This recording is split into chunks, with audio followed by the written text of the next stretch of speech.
I wanted to talk to you guys for a few minutes about Kobe Bryant, one of the greatest players in our league today, one of the greatest players in NBA history. And in my opinion, Kobe Bryant is the closest thing to Jordan since Jordan. Now, I want to talk to you about a few things that I'm seeing. Now, first of all, as I'm recording this, Kobe Bryant is in the midst of a four-game, 40-point streak. He's scored 40 points in four straight games, and it's an incredible feat, an incredible thing to watch. I mean, this guy is a scoring machine. He's scoring from all angles, jump shots from the free throw line. He's on fire right now. And everybody knows about his, off-season knee surgery. He went overseas and got it done, and he's feeling good. He's really feeling good about his game.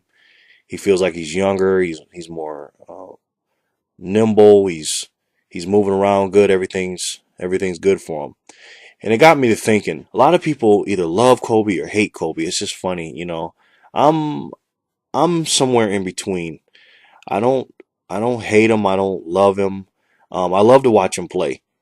But personally, I'm not you know, on this bandwagon, or I don't hate him or anything like that. But I definitely do appreciate him because I've been watching him for so long. This guy used to be my favorite player for a long time. But he's definitely one of the greatest players that we've ever seen. But some things that I'm noticing, and I thought about this during the Clippers game. First of all, Kobe is an assassin, man. And this is why I say the NBA is 90% mental. The last video I talked about LeBron James, the best player in the game, and I still think he is. Even though Kobe Bryant is an assassin and he's scoring a lot of points, LeBron James to me is the best overall player in the NBA. Period. I mean, I talked about him, but Kobe Bryant's mental capacity, his mental attitude is second to none. I mean, this guy is the most competitive player in our league today, him and Chris Paul. And it is just so incredible to watch this guy's will to win. I mean, this guy will do anything, to cut your heart out. This guy is just an assassin, man. I mean, he is just, you know how he is. But what it got me to thinking is, and even though he's on this incredible streak and doing all these things, he really first before I get into that, let me say what I say about the Jordan thing. Obviously people compare Kobe Bryant to Jordan for several reasons. They're both great players. They both are shooting guards. Very, very similar. Kobe brings Michael Jordan to mind. If you're old enough and you actually seen Michael Jordan in a Chicago Bulls uniform, and I'm not talking about highlights, I'm talking about actual playing the game, they are very similar. Kobe Bryant obviously has mimicked Michael Jordan's game. He's mimicked a lot of different things that Michael Jordan does, in the game of basketball, and he's pretty much copied the master, and nobody has done it better than Kobe Bryant as far as mimicking Michael Jordan. And I don't knock him for that. I really don't. I used to get angry at him because he would say Magic Johnson was his favorite player, and he didn't like Michael Jordan growing up. But then he changed his tune because it was just so obvious. I mean, Ray Charles could see the guy, copies Michael Jordan. And the reason why I say he's the closest thing to Jordan since Jordan is because, I mean, look at the guy. I mean, if you look at him, the way he plays, the way he shoots, the way he runs, the way he talks, the way he chews gum, the way he pulls on his shorts, the way he looks, I mean, everything is so much like Michael Jordan. He is the closest thing to Jordan. Now, does that mean he's the second greatest player of all time? Does he skip Kareem and Wilt and Shaq and Jerry West and Magic Johnson and all these players? Does he skip all those players? No, not yet. To me, he's not, so far, Kobe Bryant is not in my top 10 yet. Not saying he's not a top 10 player in somebody else's opinion, but all time, he is not a top 10 player in my list yet. I think he's got a little bit more things to do before he cracks that top 10. But the reason why I say he's the closest thing to Jordan is because just looking at them as a player, I mean, I watched Michael Jordan. I've been watching basketball since the 80s. And I've seen Michael Jordan in his prime, after his prime. I mean, I've seen this guy go off, man.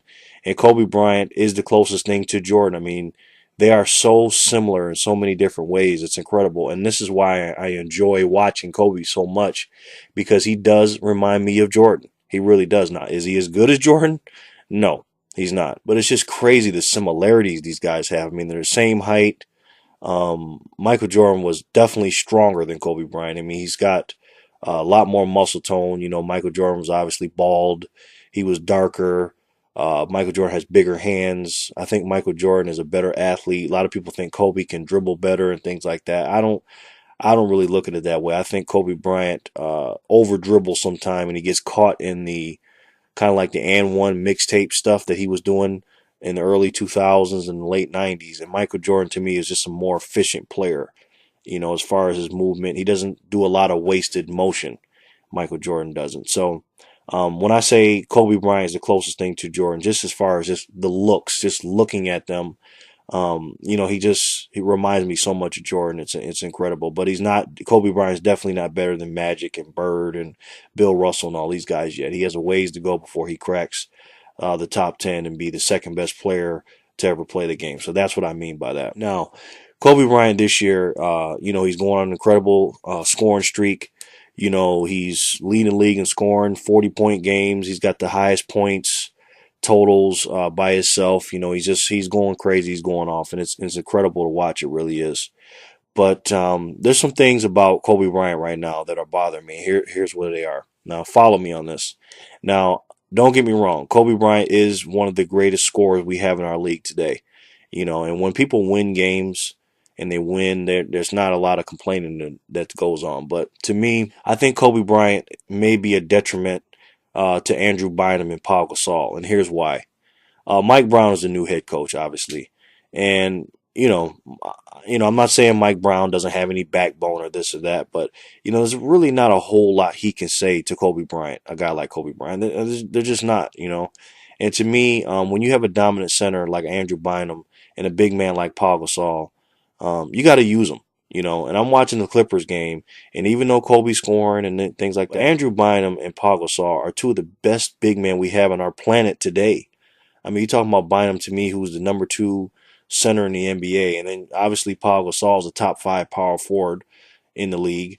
And these guys, when Kobe Bryant gets that look in his eye, and the team is down, and he wants to score, man, he doesn't even look at anybody unless he's double teamed and triple teamed and has to get the ball out of his hands. And what that does is a few things. One, it's a stagnant offense. Mike Brown is yeah, he's implementing the triangle a little bit, but not as much as Phil Jackson. It's a lot of one-on-one basketball.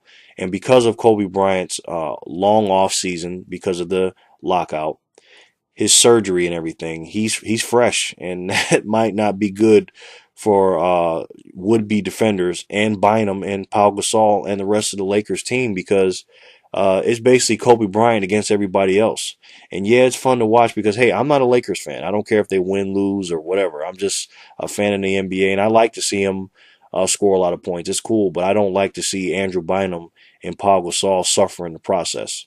I really don't, because here's the thing. When you got a big man that doesn't get the ball or doesn't get fed down low and doesn't get to their touches, two things happen. One, they're not motivated to play a lot of defense, and two, they're not motivated to rebound. Also they don't run the floor as well or as fast, and they're just not into the game. They're not engaged as much as they should be. And you got to get these two guys involved. Now, Kobe Bryant, like I said, he's a great player, but he's 33 years old.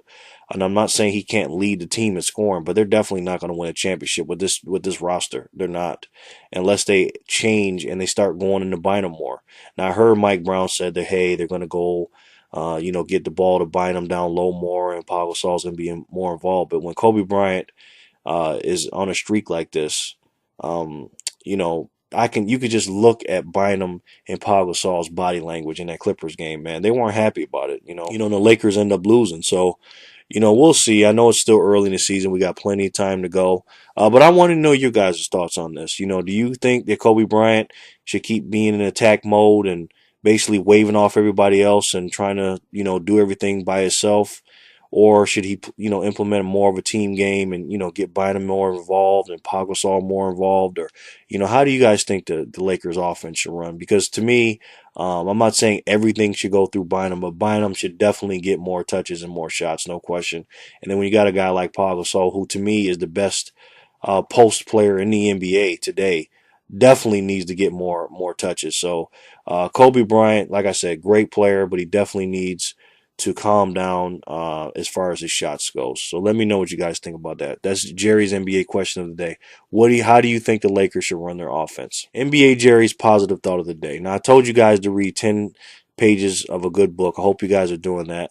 But here's another thing. I tell people all the time, you want to structure your day. You want to make sure you're getting things done.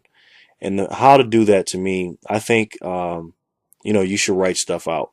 I have a little saying. I say, your day doesn't start until your day is finished.